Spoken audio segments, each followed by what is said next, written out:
Mheshimiwa Waziri Mkuu, PhD ya udaktari ni lazima usomei darasani, ni lazima uwe mtafiti wa kujua wananchi wako wanataka nini, na mimi na PhD ya kujua wananchi hawa wanataka nini. Hapa iko vitu.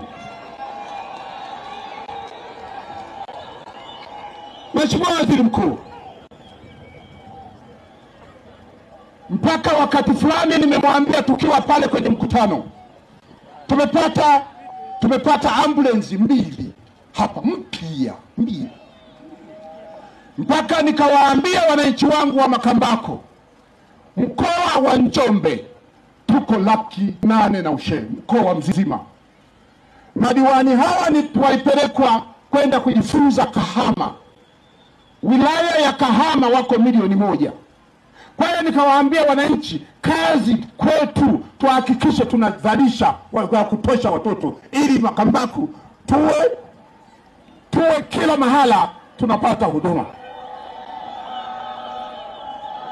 Akina mama na akina baba oye! Jambo la mwisho, Mheshimiwa Waziri Mkuu, hapa Makambako ni lango, kama ambavyo nilikueleza pale ndani. Hapa ni lango, anahitaji viwanda, na hapa Mheshimiwa Waziri Mkuu kuna viwanda vya parachichi. Tumeweza kuhimiza wananchi walime parachichi kupitia mkuu wetu wa mkoa na wakuu wa wilaya. Wananchi wameitika jambo hilo, hawana tatizo. Tatizo liko kwenye soko. Parachichi zile ambazo gredi ya mwisho, hivi sasa parachichi gredi ya mwisho inanunuliwa zaidi ya 800 kwa kilo. Na vipo viwanda vya mafuta vya parachichi, utakwenda kuviona. Vipo viwanda vya parachichi za kutengeneza kwa ajili ya kusafirisha kwenda nje. Lakini vile vile tunampongeza mkuu wa mkoa. Kuna kiwanda hapa, Mheshimiwa Waziri Mkuu, alikuja balozi wa kutoka China hapa.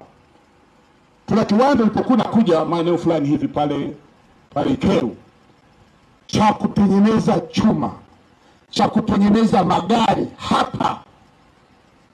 Ni jitihada ambazo mkuu wa mkoa huyu Mtaka alikwenda kuonana na mwekezaji, na hatimaye tukaongea na mimi mbunge tukakubaliana hapa. Mheshimiwa Waziri Mkuu, kuna msemo, nirudie tena, usione wako waundaji tuko hapa. Mheshimiwa Waziri Mkuu, hapa pana kiwanda cha madawa kipo pale Idofu. Mheshimiwa Waziri Mkuu, tunakushukuru sana.